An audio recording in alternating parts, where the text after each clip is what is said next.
The sun hung low over the fields of Israel, casting a crimson glow upon the furrows of hard, cracked earth. Dust rose in gentle puffs under the hooves of oxen as they dragged wooden plows through soil that had forgotten what peace tasted like. Among the laborers was a man named SHAMGAR, broad-shouldered, silent, and scarred by years of toil. He wasn't a soldier. He wasn't a prophet. He was a farmer. But not just any farmer. This man had eyes that held storms. In the quiet plains between Ephraim and Philistine territory, SHAMGAR worked alone. His family was gone, victims of a raiding band months ago. The Philistines had come like locusts, taking cattle, burning grain, and slaying anyone who dared resist. SHAMGAR had buried his wife and child with trembling hands and a shattered spirit. Since then, he had said little. He carved his grief into the ox goad, a long, sturdy stick used to prod stubborn animals, smoothing its shaft with care, embedding sharp stones into one end. Each groove told a story, and each notch a name lost. While others mourned with wails, SHAMGAR mourned with silence and craftsmanship. The elders in the village whispered of deliverance. They spoke of Ehud, the left-handed judge who had slain the Moabite king, bringing Israel a moment of peace. But that peace was fleeting.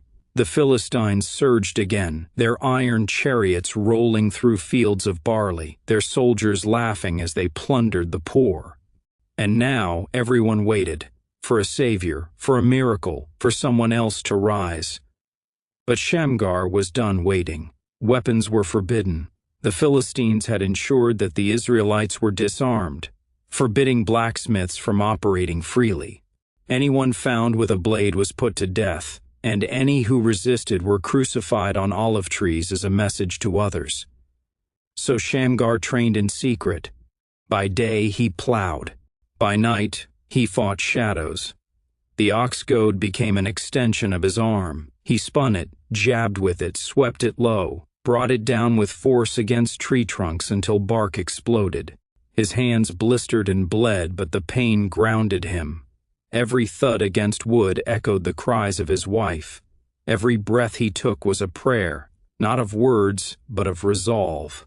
"On God of my fathers," he muttered one night, sweat dripping from his brow, "you've taken everything. But if you've left me breath, then let that breath carry fire." It happened on the 7th day of the barley harvest. A dust cloud rose on the southern road. Children ran ahead, crying warnings. Mothers gathered little ones. Elders pulled their robes tight and hid in their homes. The Philistines were coming. 6 chariots, a band of foot soldiers. Their leader wore a helm of iron and a smile of arrogance. They were there to take what remained of the harvest, and to remind the Israelites who ruled them. The village chief, an old man with trembling legs, stepped forward with offerings of grain and wine, hoping submission would save lives. It didn't. The Philistine captain laughed, knocked over the offering, and drove his sword into the old man's chest. Terror spread like wildfire. Some screamed. Others fled. SHAMGAR stood frozen, his oxen snorting nervously at his side. And then, something snapped. Not in rage, not in madness, but in divine clarity. He grabbed the ox goad. The soldiers mocked the people, slapping them, dragging them by hair and beard. One yanked a teenage girl from her mother's grasp. SHAMGAR stepped into the road. No armor, no shield, just a long stick and a broken heart. The soldiers saw him and burst into laughter. "Will you poke us, farmer?" One sneered. SHAMGAR didn't answer. He ran, not away, toward them. The ox goad whistled through the air and struck the first soldier in the throat. The man dropped, gurgling, blood spraying like a dark mist. Before the others could react, SHAMGAR spun and jabbed the blunt end into another's temple. Bone cracked. A scream pierced the sky. The captain bellowed for archers. Arrows flew. SHAMGAR ducked, rolled, and surged forward like a lion. He smashed knees, shattered ribs, and swung the ox goad in sweeping arcs that broke shields and spirits alike. People watched in disbelief. One man, against trained warriors, and the warriors fell, one by one, crushed, broken, defeated. The wind howled through the barley fields, carrying with it the scent of iron and death. The villagers stood in stunned silence, too afraid to cheer, too shocked to move. Their eyes were fixed on the lone man who now stood amid a pile of Philistine corpses, his ox goad dripping crimson. Shamgar's chest rose and fell in ragged gasps. His arms trembled, not from fear, but from the weight of what had just happened. He had killed them, all of them, with a farmer's tool. He staggered to one knee, clutching his side where a spear had grazed him. A little boy ran forward, bold in the aftermath, and knelt beside him. His small hand touched Shamgar's. "And you stopped them," the boy whispered. Shamgar didn't respond. He looked into the child's wide, awe-filled eyes and saw what he hadn't seen in years: hope. News spread faster than fire. By sunset, nearby villages knew of the man with the ox goad. They knew he had stood alone while others cowered. They knew that the Philistines had been humiliated, and that for the first time in years, an Israelite had brought down the oppressors without sword or army. Some called it madness, others a miracle. Messengers sprinted through hills and valleys, whispering his name like it was sacred, Shamgar. But the Philistines did not forget, nor did they forgive. In the city of Ashkelon, a general slammed his fist against a war table. Maps were scattered. His pride was wounded. 600 men dead, not in battle but butchered by a man with a stick? "Bring me his head," the general hissed. "Let the blood of one fool drown this uprising before it spreads." And so they marched, hundreds more. 3 nights later, as Shamgar sat alone near his field, sharpening his ox goad by moonlight, an old man appeared on the path. His robe was worn, his beard tangled with leaves. His eyes were sharp with something not entirely human. "Shamgar, son of Anath," the man said. Shamgar turned, wary but calm. "Farnwasks, on a voice of the Lord." Shamgar stood slowly, gripping the ox goad. "When God hasn't spoken in a long time." The prophet smiled. "It never stopped. You simply weren't listening." Silence. Then, "Kish, what does he want now?" The old man stepped closer. "You were chosen for this. Not born of nobility, not trained in war, but molded in pain. You will break the yoke of oppression, not for fame, not for reward, but because your fire refuses to die." Shamgar looked down at the blood-stained tool in his hand. "I'm no judge. I'm not like Ehud or Gideon. Yet you are what this land needs now," the prophet said, eyes shining. "And the Lord will go with you, just as he did today. If you stand again, he will strike through you." With that, the prophet turned and vanished into the darkness, leaving only the whisper of dry grass in the breeze. In the days that followed, men began to come. Not warriors, not trained soldiers, just shepherds, field hands, craftsmen. People who were tired of hiding, tired of weeping over stolen harvests and violated daughters. They had no swords, no chariots. But they had Shamgar, and they had hope. Under the open sky, he trained them, taught them how to fight with sticks, staffs, plowshares, whatever they could wield. He showed them how to move swiftly, strike first and strike hard. Every night they prayed together, and every morning more came. The ox goad became a symbol, not of war, but of resistance, a tool of labor turned into a weapon of liberation. But the Philistines were coming, in numbers, in force. And this time they brought chariots of iron. It was in the Valley of Thorns where the confrontation took place, a narrow ravine flanked by jagged cliffs. The perfect place for an ambush. Shamgar stood at the head of 100 men. They looked ragged, unarmed by military standards, but their eyes were fierce. Behind them, the valley twisted, a maze of roots, rocks, and trap-filled gullies. Ahead, the Philistines approached, over 600 foot soldiers, archers, and chariots gleaming like serpents in the sun. One of Shamgar's men, a baker with trembling fingers, whispered, "There's too many." Shamgar stepped forward. He planted his ox goad in the dirt and raised his voice. "Do not look at their numbers. Look at your hands. Look at your tools. They said we were weak, that we were slaves, that we would never rise again." He paused, eyes burning. "On a day we are not farmers. We are not victims. We are the thunder they never saw coming." A cheer rose, broken at first but rising in pitch, becoming a roar that echoed off the cliffs. The Philistines charged. The first chariot surged into the valley like a beast of iron and fire. The ground trembled. Arrows darkened the sky. Philistine war cries echoed against the rock walls. Shamgar didn't flinch. He waited until the chariots were committed, deep into the gorge where their wheels would struggle, where their speed would betray them. The valley that had crushed the spirits of farmers would now choke the pride of kings. Then he raised his ox goad. Now! From every crevice, ditch, and hiding place, his men sprang forward, not with swords but with stones, fire, and fury. Ropes pulled hidden logs down onto the advancing soldiers. Pits swallowed the feet of charging horses. Fire blazed across cartloads of Philistine supplies, igniting panic in the rear.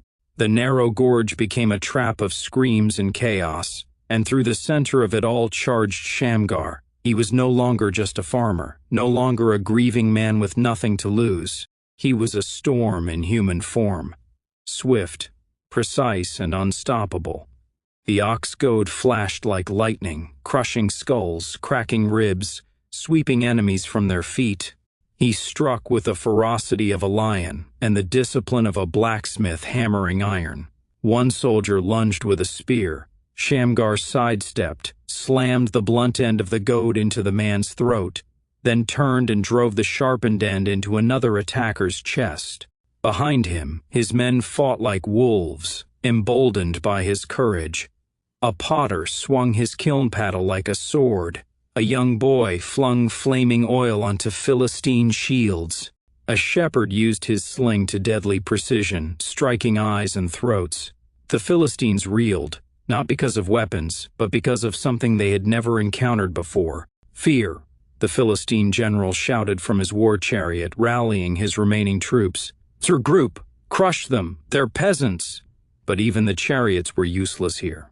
The narrowness of the valley turned mobility into madness. Wheels shattered against stone. Horses screamed and fell. Arrows missed or bounced harmlessly off rocks. And Shamgar? He hunted the general. Through the clash and dust, he made his way to the iron chariot. Blood spattered his arms. Sweat soaked his tunic. His legs ached, but his spirit burned hotter than ever. Finally, he saw him. The general, tall and armored, standing atop the wreck of his chariot, barking orders. Shamgar didn't hesitate. He sprinted forward, leapt onto the side of the chariot, and swung the ox goad in a wide arc. The general turned just in time for the wooden shaft to smash his helm clean off. He fell backward, stunned, as Shamgar landed beside him. The two men locked eyes. "You're no warrior," the general sneered. "And I'm God's vengeance," Shamgar replied, and with one final thrust drove the ox goad into the man's chest. The Philistines saw their leader fall, and with him their resolve crumbled. They turned, they ran. Hours later, the valley was quiet. Smoke curled from burning wreckage. Bodies littered the ground. The cries of the wounded faded into the groans of the earth. And in the center, Shamgar knelt, bloodied, exhausted, his ox goad leaning beside him like a battle standard. One of the elders approached, wide-eyed. You killed them all." Shamgar shook his head weakly. God did." The elder looked around. 600. "No man has done this before." Shamgar rose slowly, his bones aching with every movement. Sadai didn't need a sword, just purpose. Children gathered around him, staring with wonder. One of them placed a wildflower at his feet, and so the ox goad, a tool of toil, became a weapon of legend. For years afterward, the land knew peace, not the kind brought by treaties or negotiations, but by fear. The Philistines, once so bold, dared not raid those villages again. They whispered of the man who had killed 600 of their finest without armor or sword. Shamgar never crowned himself king. He returned to his fields, rebuilt his home, and taught the next generation not just to fight, but to live with courage. His hands once again worked the soil, but every now and then he would walk to the edge of the valley and stare at the place where oppression had died. And the people remembered. They told stories of the ox-goad warrior. Songs were sung around campfires. Children pretended to wield sticks and chase away the Philistines. He was never the loudest, never the strongest, never the most trained, but he was willing. And in the hands of a willing heart, even a farmer's stick could break an empire. The seasons passed. The fields of Israel began to heal, stitched with green where blood once soaked the soil. Trees once scorched now bore fruit. Streams once filled with ash now sang again, soft and clear. Peace rested upon the land, a rare and delicate guest. But even peace, as sweet as it was, had a cost. Shamgar bore its weight alone. He had not asked to become a warrior. He had not sought glory. He had only wanted justice. Yet now the people looked to him like a king, though he had no throne. Children mimicked him. Elders deferred to him. Travelers stopped at his field just to glimpse the man with the ox-goad, and still he plowed. Still he rose before the sun to work the earth with his bare hands.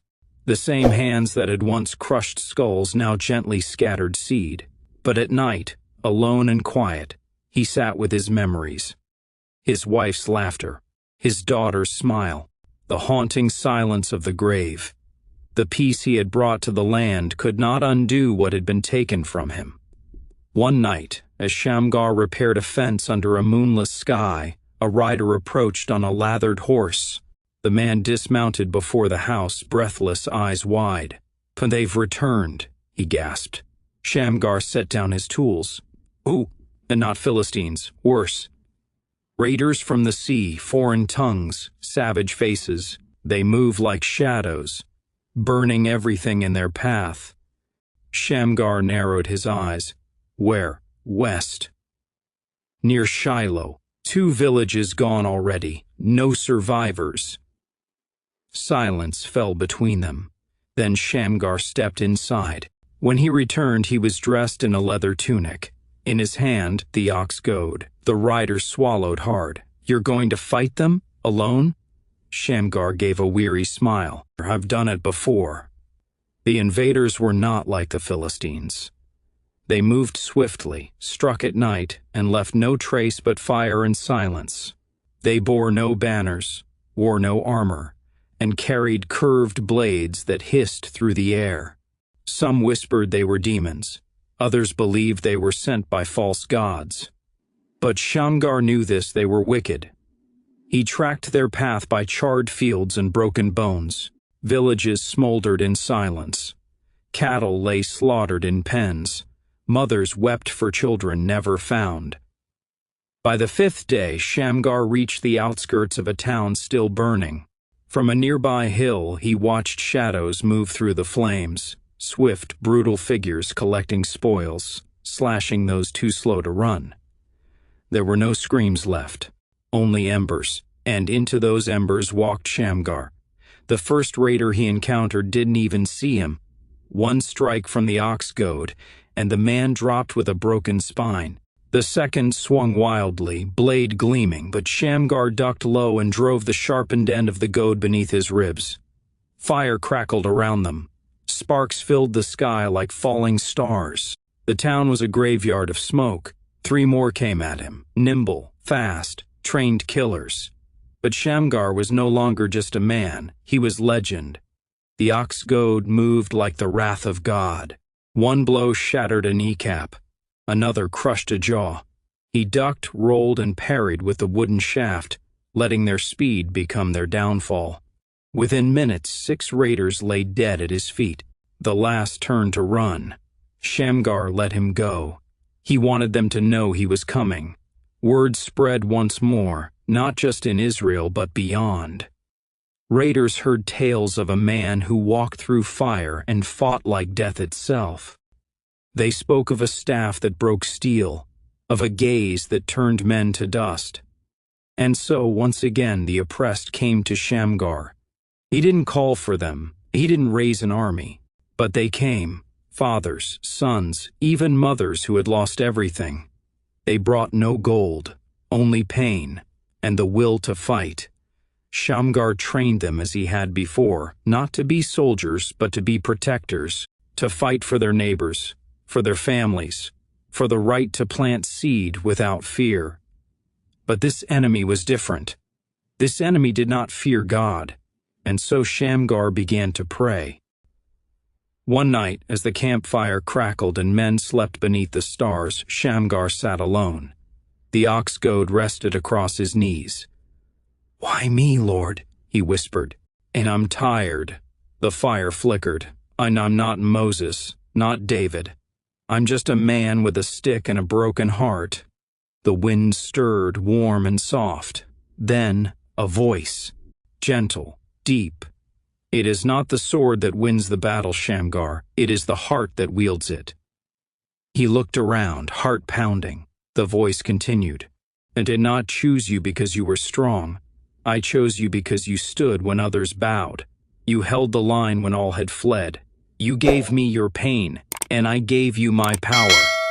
Tears welled in Shamgar's eyes. He had not wept in years. He bowed his head. "Then give me strength, just once more." Morning broke like a blade of gold slicing the darkness.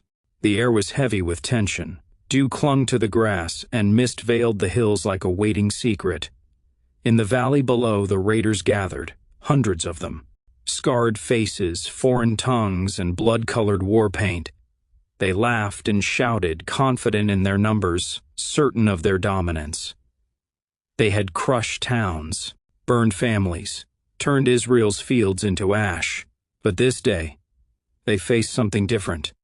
Not a king, not a trained army, a farmer with an ox goad, and a fire they could not understand. Shamgar's fighters were not warriors. Most had never seen battle. They were sons and daughters of the soil, armed with hammers, axes, and sticks hardened by fire. But their eyes held something fierce, a resolve that had grown in the cracks of sorrow and oppression. Shamgar walked through their lines in silence, the ox goad resting on his shoulder. Every man and woman he passed stood straighter. His presence was a sermon, a battle cry, a reminder of what one soul could become when broken by grief and filled by God. At the front of the line, he turned.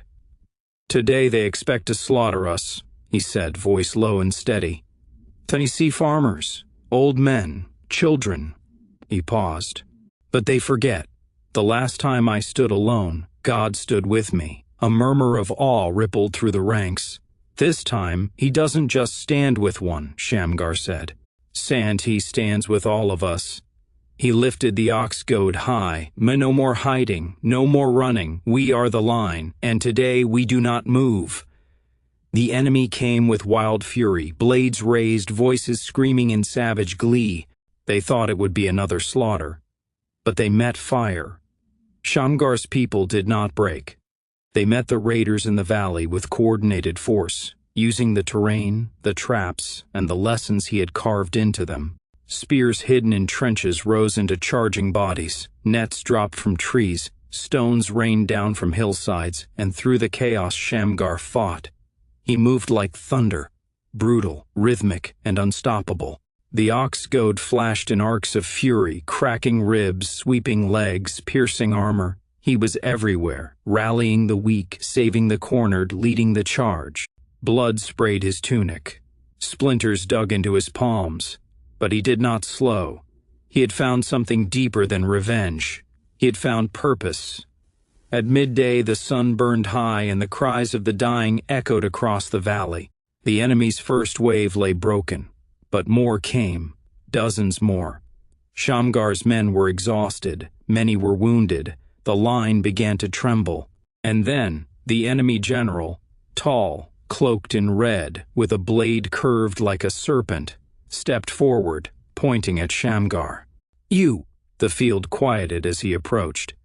"When you are the one they whisper about," the general sneered. "The one with a stick. Come, farmer, let's see if your God bleeds." Shamgar stepped forward, They met in the heart of the battlefield, the world holding its breath. A circle formed. Neither man wore armor, neither spoke. The general struck first, fast and low. Shamgar blocked it with a swift parry and spun, landing a crushing blow to the general's side. But the man absorbed it and responded with a slash that nicked Shamgar's arm. They circled, striking, countering. Sparks flew, blood flew. Then the general slashed toward Shamgar's face. Shamgar ducked, twisted, and drove the sharpened end of the ox goad deep into the man's gut. The general gasped, staggered, and fell to his knees. Shamgar leaned in close. "This is for every child you burned." And with one final strike, ended him. The enemy scattered. Without their leader, their spirit broke. They fled the valley in disarray, leaving their dead behind. Shamgar's army didn't chase. They fell to their knees, not in exhaustion but in worship. They had seen what God could do through one man, and now through many. Shamgar stood in the center of it all, bloodied, battered, and breathing. The ox goad rested in the dirt beside him, cracked, stained, and still deadly. A young girl approached, her face smudged with ash. She held up a fresh piece of linen and wordlessly wrapped it around Shamgar's bleeding arm. "Won't you saved us," she said. He looked down at her. "No," he whispered, "when we saved each other. And the valley slept. Where hours earlier screams and steel had filled the air, now only the soft rustle of wind stirred through broken weapons and torn banners. Birds, cautious at first, returned to perch on scorched trees. The smoke thinned. The silence was no longer heavy with dread but tender, like a prayer finally answered. Shamgar sat on a boulder at the edge of the battlefield, the ox goad across his lap, head bowed. His body bore fresh wounds, and his clothes were soaked in blood. Not all of it his, yet his heart beat strong. Behind him, villagers tended to the wounded, stacked the bodies of the fallen, and sang quiet songs of thanks. The people moved with purpose and with reverence. They knew they had witnessed something eternal. And yet Shamgar remained still. He didn't bask in glory. He didn't accept titles. He simply stared at the horizon, watching the morning rise from the ashes. A young man, barely more than a boy, approached him, the same one who had once knelt beside him during that first skirmish with the Philistines. "Master Shamgar," he said, hesitating. Shamgar looked up, his face unreadable. The boy continued, "Sunny elders say we should make you ruler, that the people will follow you anywhere. They want to build a house for you, statues, songs." Shamgar blinked slowly. "Sorry, I'm not a king, and you saved Israel, and I did what any man should do when his people are bleeding." He rose to his feet with a groan, gripping the ox goad like a walking staff. "Saving is not leading. If they follow me, they will walk into more battles. They must learn to walk toward peace." The boy frowned. "But what if peace doesn't last?" Shamgar gave a tired smile. "Then I'll be waiting." Later that day, a mass burial was held for the fallen, friend and foe alike. No one cheered. No one chanted victory. They simply dug the earth and lowered the bodies with respect. Even the foreign raiders, though hated, were not left to rot. For death was death, and the land had seen too much of it. Shamgar stood at the edge of the graves, hands clasped, eyes closed. "Earth to earth," one elder murmured, "dust to dust." Shamgar added softly, "And may their blood water the seeds of freedom." That night, as the stars returned and fires dotted the hills with golden light, Shamgar sat outside his tent. His wounds had been dressed. A fresh tunic wrapped his battered frame. Yet he didn't sleep. The wind rose, and with it, a presence, not in form, not in fire, but in peace. The same voice that had spoken to him once before whispered again, not to command, but to comfort. "Thou have done well, son of Anath." Shamgar closed his eyes. I only did what I had to. That is why I chose you. Not because you sought greatness, but because you carried grief like a flame and did not let it consume you." Tears welled in his eyes. I miss them, my wife, my daughter. Every night I see their faces. Plante saw you today, and they are proud." A gust of wind brushed his cheek as if a hand had touched him. He didn't speak again. He simply sat there until the stars faded and dawn kissed the hills once more. In the weeks that followed, the land knew a peace deeper than anything it had felt in generations. There were no more raids, no more cries in the night. Crops grew, weddings resumed, and laughter returned to the hearts of children. People still came to Shamgar, to ask questions, to bring gifts, to seek protection. But he refused titles. He rebuilt his home near the same field he had once plowed with calloused hands.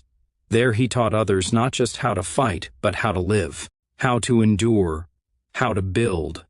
And every morning before the sun crested the hills, he would walk to the ridge and look out across the land. Not as a king, not as a judge, but as a guardian. Years passed.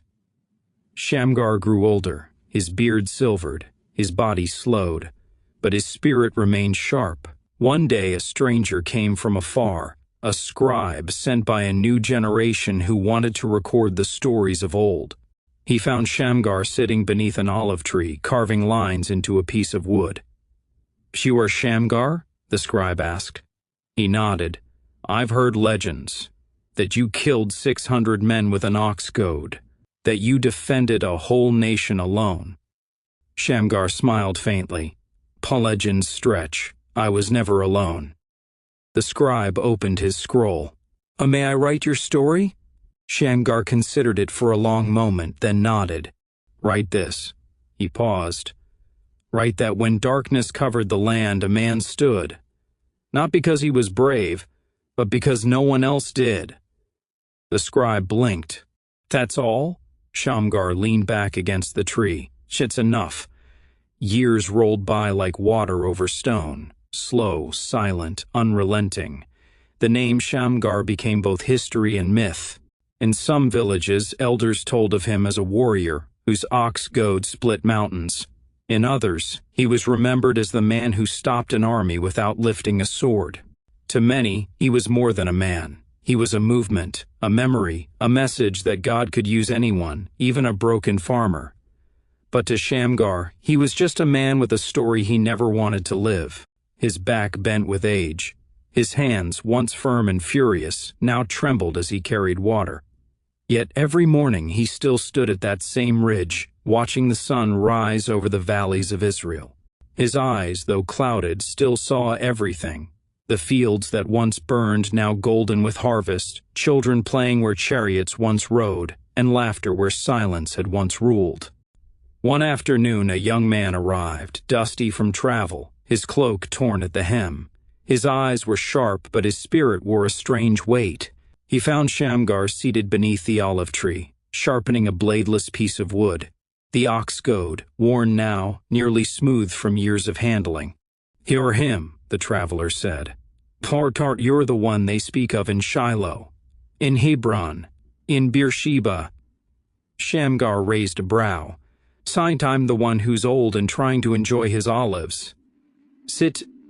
The young man sat, awkward and unsure. My name is Micah. My village was attacked 2 weeks ago. Bandits, not Philistines. They took everything. My father resisted. They slit his throat in front of us." Shamgar nodded slowly. "Unto still burns." "Yes," Micah whispered, "and I want to do what you did." "No," Shamgar said gently. "You want revenge." Micah looked away. "And I know that fire," Shamgar continued. "It can consume you, make you believe you're doing justice when you're just trying to numb the pain." "Then what should I do?" the boy asked, his voice cracking. Shamgar looked at the ox goad, then back at Micah. "Don't seek battle. Prepare peace. Defend those who cannot defend themselves. Protect the harvest. Fight only when there's no other way." Micah blinked. "That doesn't sound like a warrior." Shamgar smiled. "That's because it sounds like a man." Over the next few weeks, Shamgar trained Micah. not in the ways of violence, but in discipline, in endurance, in humility. He taught him how to plant, how to listen to the wind, how to feel the ground with bare feet and know where danger would come from. Only after Micah learned to care for the land was he allowed to touch the ox goad, and even then, Shamgar only let him hold it, not use it. "Why not?" Micah asked one morning, frustrated. "Because it's not a weapon," Shamgar replied. "Not first. This tool tilled the soil that fed my family. It prodded oxen, not soldiers. It was peace long before it was war." Micah stared at it. Shamgar continued, "If you only see it as a way to kill, you'll never know what it means to protect." One quiet evening, just as twilight painted the sky purple and gold, a faint sound echoed from the hills, distant, rhythmic, dreadful. Drums. Micah froze. Shamgar stood slowly, his old bones creaking, his eyes narrowing as he faced the fading light. "Raiders?" Micah asked. "No," Shamgar murmured. "And drums of conquest. They're organized. Someone new." A shadow of weariness passed across his face. "And I had hoped I'd seen my last war." But we can fight," Micah said. "Ton village." No," Shamgar interrupted. "He'll gather the people and leave. Take the hidden path through the olive groves. I'll stay." "You're one man." "And I was always one man." Micah stepped forward, defiant. "And I stay too." Shamgar stared at him for a long moment. Then, with a sigh, he handed the ox goad to Micah. "Then use this. Not with hate. With purpose." That night, under the cover of darkness, Micah led the villagers to safety. Shamgar stood at the hilltop alone, leaning on a simple staff. Not the ox goad, just an old piece of wood, cut from the same tree he had sat under for years. The drums grew louder. From the darkness came warriors, armored, fast, efficient, not mindless raiders, soldiers from a rising kingdom, trained, deadly. They saw an old man with a stick. They laughed, and then the first dropped, not from a strike, but from stumbling into a hidden pit. The second took an arrow from a trap Shamgar had set earlier that day. The third came face to face with the old man himself, and found that a staff in trained hands still broke bones. He didn't fight to win. He fought to delay. Every moment he bought gave the villagers a head start. Every drop of blood spilled bought time for children to live. By dawn, the hilltop burned. The new invaders searched the ashes. They found bodies, their own. They found traps, smoke, silence, but no villagers, and no body of the man they had fought. Only a message scratched into the blackened earth with a piece of wood. "This land is not yours, and never will be." They left, shaken. And the legend of Shamgar grew once more. Smoke rose from the hill for days, curling into the sky like a question waiting for an answer. The villagers, safe now on the far side of the olive groves, gathered each morning and stared toward the east, toward the place where Shamgar had last stood. No one spoke it aloud, but the silence grew heavy with one question. Was he gone? Micah kept vigil. Every dawn he climbed the ridge, the ox goad in hand, eyes scanning the horizon. He remembered every word, every lesson, every calloused correction. Shamgar hadn't just taught him to fight. He taught him how to think, how to protect, how to carry purpose like a torch. And Micah wasn't ready to believe the fire had gone out. Not yet. On the seventh day, Micah returned to the hill, alone. The ground was still scorched, blackened. A few broken shields and splintered arrows lay scattered. He found a cracked helmet, still smoking at its rim, and the remnants of a torn banner. One he didn't recognize. A rising force, no doubt, growing bolder. But no sign of Shamgar, no body, no grave, only footprints, leading away. Micah followed them, through the charred grass, into the woods, down into the ravine where the shadows grew thick. The footprints were faint but certain, slow, heavy steps. The path curved along the edge of a brook, then deeper into the wild. And then, Under the gnarled roots of a tree, Micah found something. A simple leather strap. He recognized it. Shamgar used it to tie the ox goad to his back. Micah looked around and smiled. He lives. Days later, a shepherd reported a strange old man living near the southern cliffs, far from the villages, past the wilderness, where no one dared go. Some said he spoke to birds. Others claimed he hadn't spoken a word in months. Micah went to find him. It took 2 days. Through thickets and over broken paths, he traveled until he reached a narrow cave tucked behind a waterfall. And there, seated on a rock, legs crossed, a fire before him, was Shamgar. He looked thinner, his beard longer, but his eyes still fierce. Micah stepped forward. Shamgar looked up, said nothing, then nodded once, as if to say, "You made it." Micah knelt beside him and placed the ox goad between them. "I kept it safe." Shamgar reached out, ran his fingers along the wood, and whispered, "Still sharp." It was the first word he had spoken in days. They spoke little in that cave, but words weren't always needed. Micah told him of the villagers, of the crops growing strong, of the children asking for stories, of a people learning to stand, not just to survive. Shamgar listened, eyes half closed, breathing slow. "Your time isn't done," Micah said gently. Shamgar smiled. "My time was never mine to keep." Micah hesitated, then asked, "What now?" Shamgar looked at the ox goad, then back at the fire.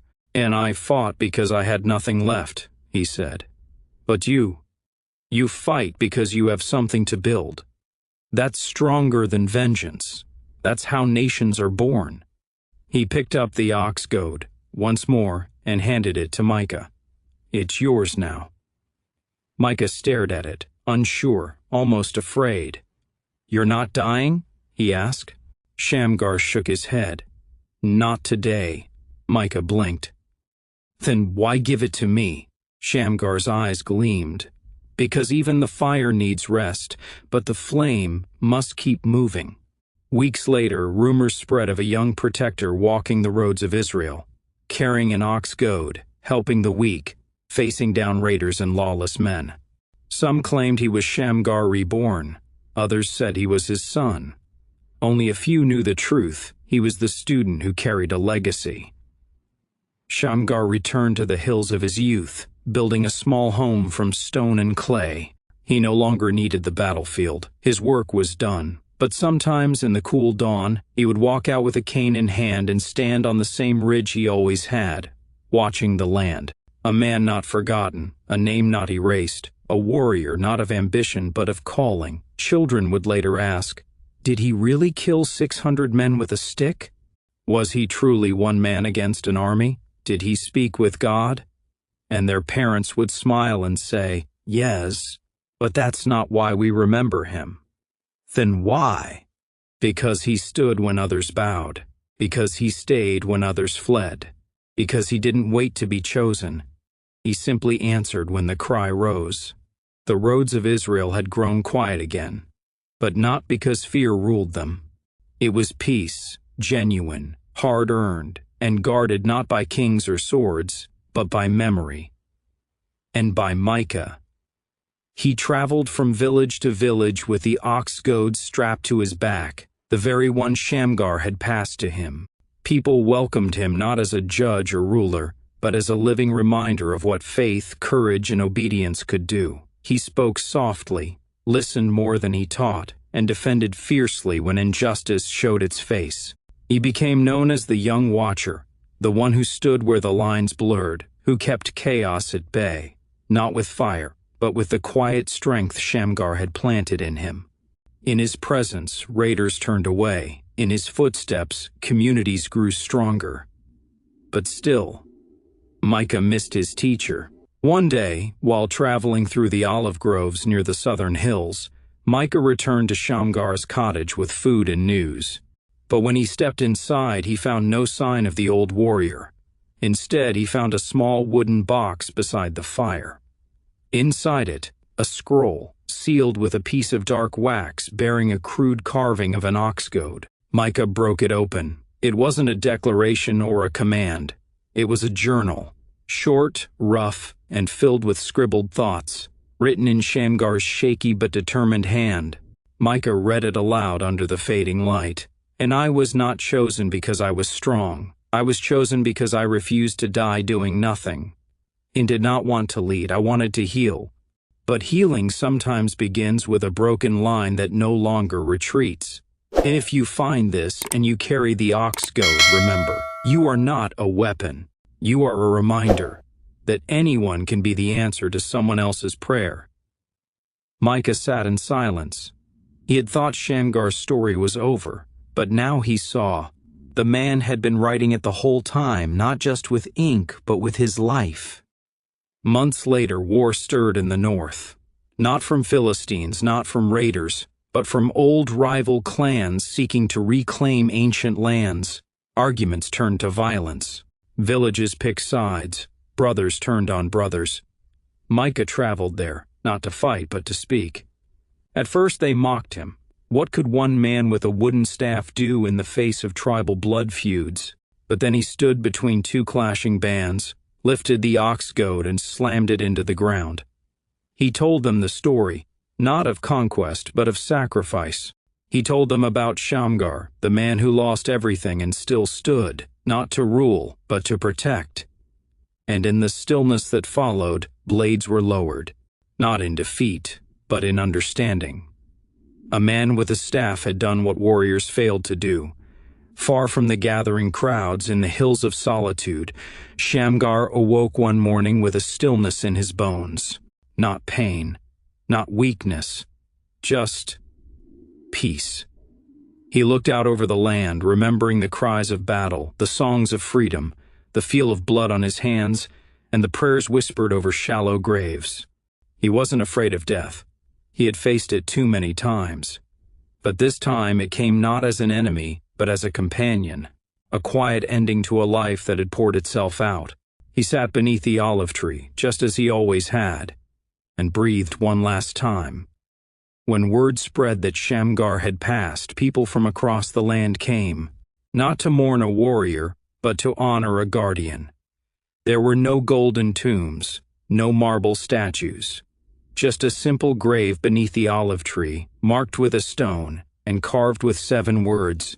"And he stood alone, and we stood after." Micah laid the ox goad on the grave, weeping not in despair but in reverence. Then he turned and walked away, but not empty. He carried the legacy now, not in wood, but in heart. The wind moved gently through the olive trees, whispering across the hills that had once echoed with war cries and the clash of blades. Crops swayed in the breeze. Children chased each other through fields. Peace, once fragile, had rooted deep into the soil. The name Shamgar still lived. It lived in stories told around evening fires, in the songs sung by grandmothers grinding grain, in the way people looked at the ox goads they used, not just as tools, but as symbols of something greater. They said he was a man who fought with a stick. They said he stood alone when everyone else had run. They said he never wanted to be a hero, and that's what made him one. Micah, now older, wiser, and scarred by years of walking the path of peace, returned one day to the olive tree where it had all begun. There, beneath the weathered branches, he built a simple bench. Not a monument, not a temple, just a place to sit and remember. Soon others came, not to worship, but to learn. And so, beneath that tree, a school was born. Not one of scrolls and rituals, but of strength in silence, of wisdom in wounds, and of power through purpose. Micah taught boys and girls, widows and wanderers, warriors and farmers. He taught them the stories Shamgar had lived. Not the glory, but the struggle, not the victories, but the convictions. At the center of the school stood the old ox goad, no longer used, now resting upright in a stone like a banner of the people. One morning, a young girl named Tirzah stood before Micah. She was small, sharp-eyed, and curious beyond her years. She pointed to the ox goad. "Is it true?" she asked. "Had it saved Israel?" Micah smiled. "No, it didn't." She blinked. "But I thought..." He leaned forward, and it was just wood. What saved Israel was the man holding it, and the fire in his heart. She looked thoughtful. "Can I hold it?" Micah shook his head. "It's too heavy, but it's just wood." He touched her forehead gently. "It's not heavy here," he said. But here." He placed a hand over her chest. "Because when you carry a calling, it changes you." She nodded slowly, and Micah knew. Another seed had been planted. Many years later, as Israel's scribes gathered stories of the judges, of Deborah and Gideon, of Samson and Jephthah, a young priest came to Micah.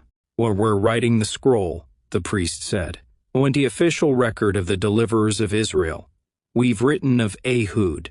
Should we include Shamgar?" Micah's face wrinkled with a grin. "If you must," he said. "But don't try to make him into a king. Just write the truth." And so the scribe wrote a single line. "And after Ehud came Shamgar son of Anath, who struck down 600 Philistines with an ox goad. He too saved Israel." Judges 3:31. One line. That was all history gave him. But the people? They remembered volumes. The true legacy of Shamgar was never in scrolls or scriptures. It was in every hand that held the line, in every heart that stood when it hurt to stand, in every soul that dared to believe they didn't need to be famous to be faithful. His story reminded them that God didn't just use kings or prophets. Sometimes, he used farmers. The olive tree stood tall, its roots buried deep in the land Shamgar had bled for. The wind moved through its branches, carrying the laughter of children and the distant voice of a teacher sharing stories. The ox goad still stood in the stone, not a weapon, not a relic, but a reminder that even in the hands of the unknown, the unseen, the forgotten, God can wield victory. If this story moved you, if it reminded you that God can use anyone, even you, then don't just listen, walk with us, subscribe. Join this journey of forgotten heroes, untold battles, and timeless truth, because this is just the beginning.